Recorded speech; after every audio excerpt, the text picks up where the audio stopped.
Clinton's bills and terror's new ills. Clinton's bills and I am, terror's as new always, ills. your host, Christopher Paul Dugdale, MEDMA. We are Duncanville High School in these United States, and today is April the 21st. And on this date in history in 2019, Prince died. If he were here today, we could party like it's 1999. Wait, Prince died today? No, he died 5 years ago. No. Sorry.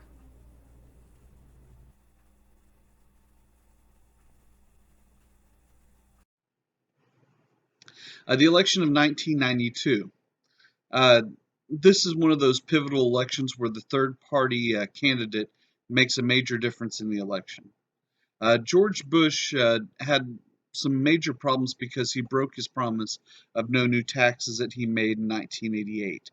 In fact, he was saying that about 500 times, no new taxes. Most people thought that Bill Clinton didn't have a chance because he was a draft dodger and a womanizer.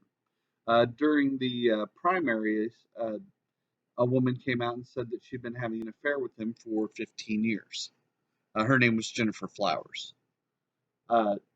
Now, the big wild card on this was Dallas billionaire H. Ross Perot. He starts a third party and gets a lot of support. He ends up getting about right around 20% of the popular vote as a third party candidate that launched his election a little bit late. But he split the vote with Bush. Normally, most of the people that were in favor of his Reform Party were Bush supporters, and so that gave the election to Bill Clinton. So, Clinton's presidency, the economy was strong because of new internet companies and the taxes that were raised on middle and upper class citizens. Really, one of the internet and the role of the internet in the economy of the 1990s cannot be underrepresented or ignored. It was so incredible that George W. Bush could have been president during that time, and we still would have had one of the greatest economic growths in the history of mankind. The only problem was by 1998, it started to fall. Now, Bill Clinton put his wife, Hillary, in charge of creating a healthcare program. And there were so many problems with it. It was opposed by employers, the insurance industry, and the medical industry. And no, they didn't even vote on it in Congress. Now, during this time, the Family Medical Leave Act gave workers up to 12 weeks off a year for the birth of a child, an illness, or the illness of a family member. Now, this is unpaid, but this is one of the first times where you would have your job protected if you were forced to go on an extended leave. I've actually been on FMLA on more than one occasion. Once because of my heart attack, and once whenever I was 28 because I had really high blood pressure, and they thought that I could have a heart attack. It's kind of weird how nothing happened though for like 14 years. I guess eventually they could have been right, and they were. The Brady Bill. Now, if you remember, James Brady was one of the men that was shot when the attempt on Reagan's life by the guy who was trying to impress Jodie Foster. They put together a gun control bill that put a waiting period on buying handguns. And this was in place for about 15 years before they put through other measures to try and control the sale of handguns. The North American Free Trade Agreement. This creates a free trade zone between Canada, the U.S., and Mexico. This was to compete with the European Union, where there were no trade zones between all the countries in Europe. And this was supposed to create more jobs. Unfortunately for the U.S., a lot of jobs went south of the border, which hurt the U.S. economy. Uh, AmeriCorps, this hires teachers to work in school districts in low-income housing. So this kind of mirrors some of the VISTA program under LBJ, one of the things that you'll need to study for your test. Don't ask, don't tell. This allowed homosexuals in the militaries if they didn't disclose that they were gay. If it was found out that you were in the military and you were gay, didn't matter if you'd served for 30 years, uh, it didn't matter if you'd won several medals. The minute that they found out that you were gay, you were kicked out of the military and you lost your military benefits. So this actually allowed you to stay in the military, but you just couldn't talk about your sexuality. It was around 1994 that a lot of news starts to break about the perceived Clinton's role in the Whitewater scandal. This was a real estate venture in Arkansas in the 1970s uh, that involved the Clintons that caused several banks to fail whenever he was the governor of Arkansas. Everyone that was involved with that, except for the Clintons, went to prison.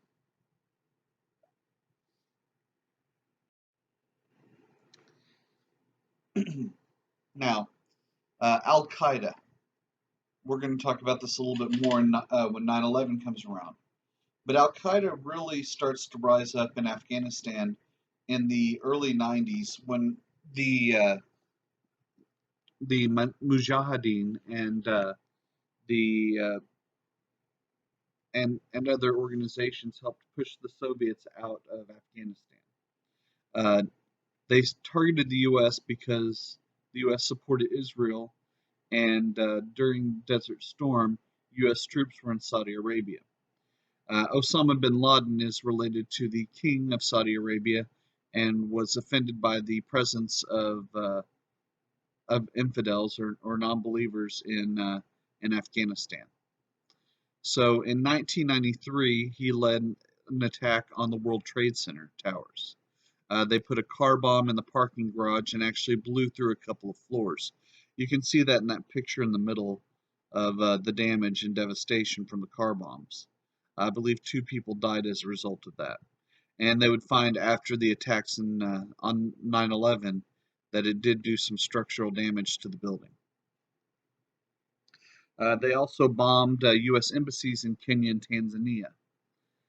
In response to that, we attacked uh, a building that we thought belonged to Al Qaeda and ended up being a Chinese embassy and almost got us into war with China.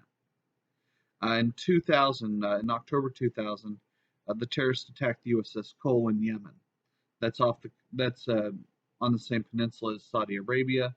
They sent a an inflatable raft filled with explosives right up to the USS Cole and blew it up, and you can see the massive hole it put in the side of the ship.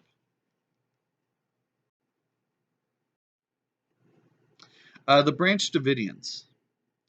Okay, we hit this day in history last week. The Branch Davidians were led by David Koresh.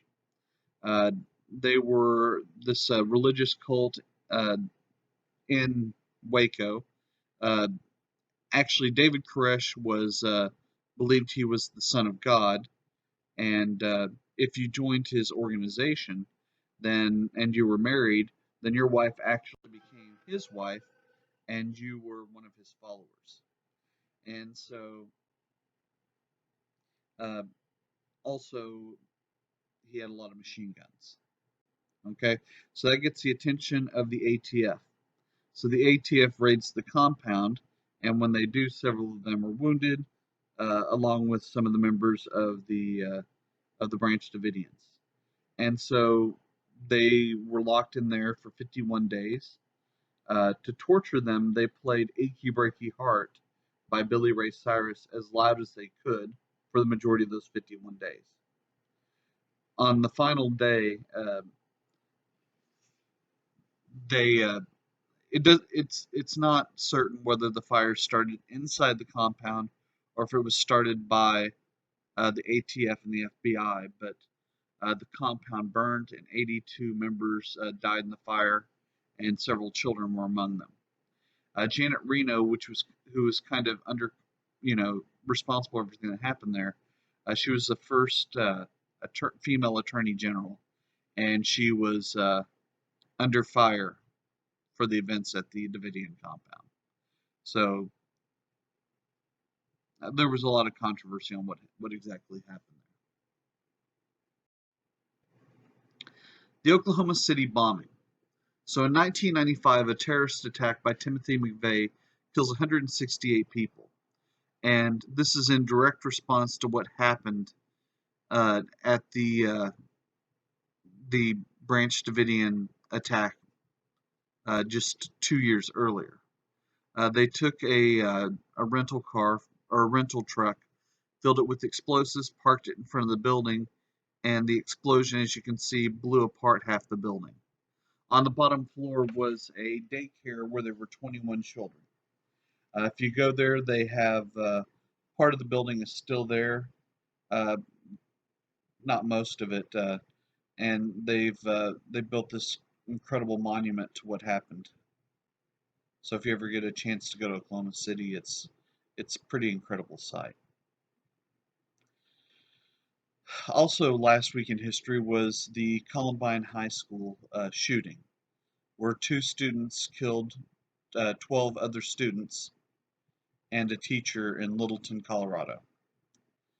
This was the first of several shootings in the 1990s in schools.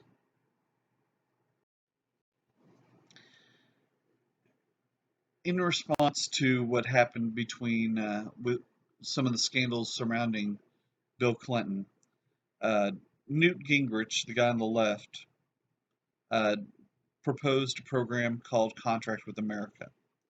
This was a Republican led program. They promised to lower taxes, put term limits on members of Congress, put in a balanced budget amendment, and with this program, the Republicans took over Congress. Uh, the government would eventually close with no budget agreement, and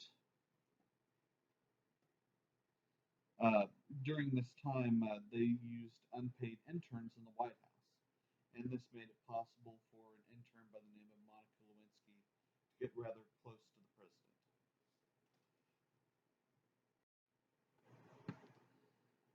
The election of 1996. So Robert Dole was beaten by Clinton, and this is mainly because of a healthy economy, and this is backed by all these internet companies. In 1998, the United States had the first balanced budget since the 1960s, and the country made some attempts to pay back some of the national debt. Uh, Bob Dole ran against Clinton in '96, and during the election process, he said Bob Dole about 1,000 times. It's weird to say your own name, over and over and over again, which he did. So in Somalia, Somalia was basically a country ruled by anarchy. Everyone, not everyone, people carried machine guns through the streets. They had rocket launchers, and the U.S. went in to try and keep the peace and protect the people. So they sent in troops, and the troops were attacked by several members of several members armed with machine guns. The U.S. looked really bad throughout this entire ordeal. Our forces were being beaten by people on the street, and this led the U.S. to not helping out in Rwanda.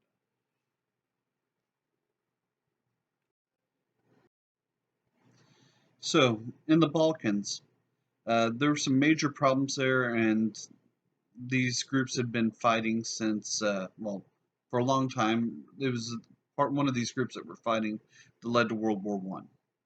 So, Serbia and Montenegro, one nation. It was led by Slobodan Milosevic. Say that name 5 times real fast. Slobodan Milosevic. And he invades Bosnia to take back Serbian land. And when he invades Bosnia, one of the first things he does is starts an ethnic cleansing, or a genocide of Bosnian Muslims.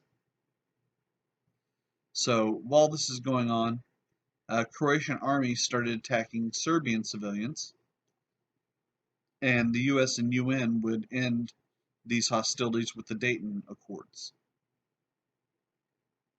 So there was some reorganization of some countries, and in Kosovo, Slobodan Milosevic started another cleansing of Muslim Albanians and would get arrested by the world courts and sentenced to death, and he would die during the trial at The Hague on war crimes.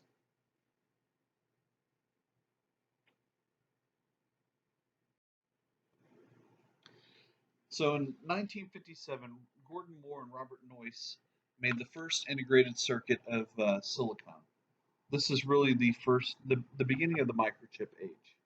Uh, Computers today would be about the size of the hallway that you're in if it weren't for microchips. Uh, Apple II was the first affordable home computer, although I remember it being used more often in schools than in homes. About this time, International Business Machines, also known as IBM, introduced the personal computer, or the PC, in 1981. And in the 1970s, a 19-year-old Harvard dropout by the name of Bill Gates started Microsoft to design PC software. Okay, so if you do the math, then that would make Bill Gates about 64 right now. Sorry for sneaky in math, but sometimes you gotta do the math.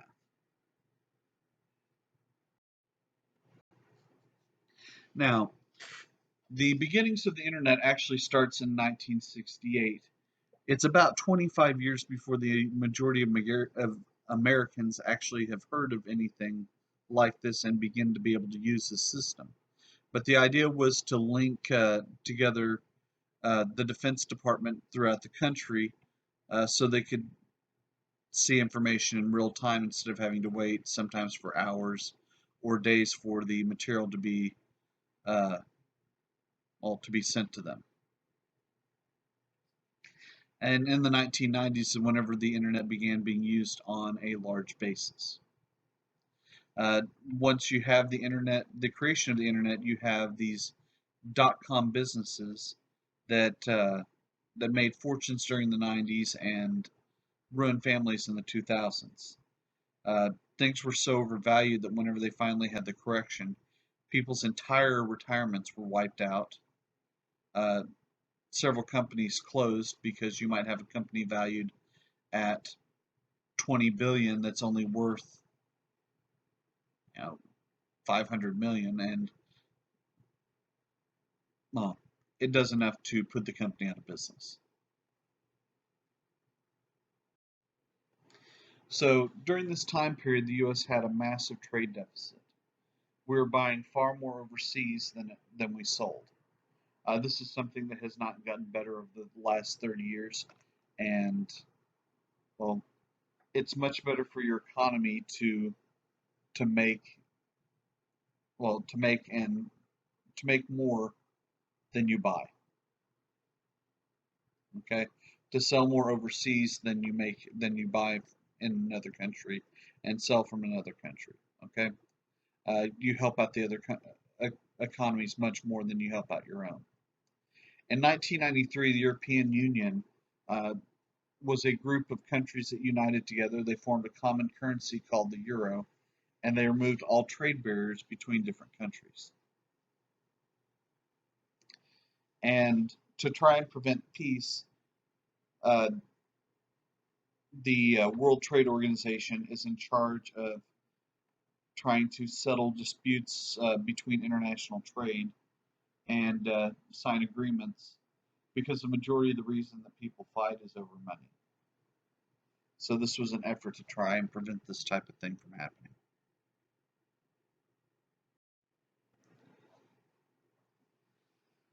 On the right-hand side, you see James Watson and Francis Crick.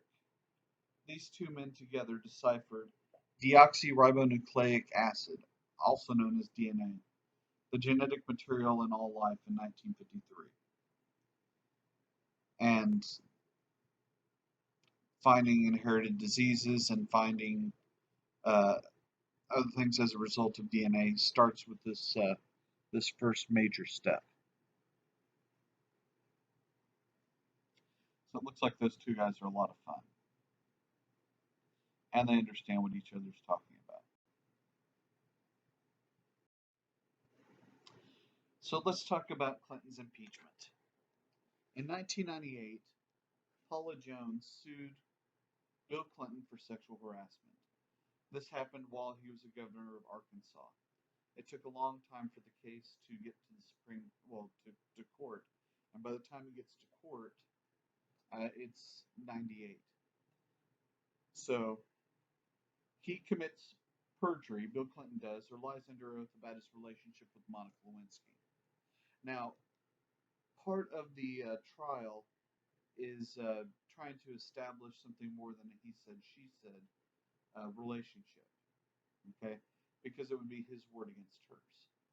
So, what happens is they try and find other women that he had had affairs with at work.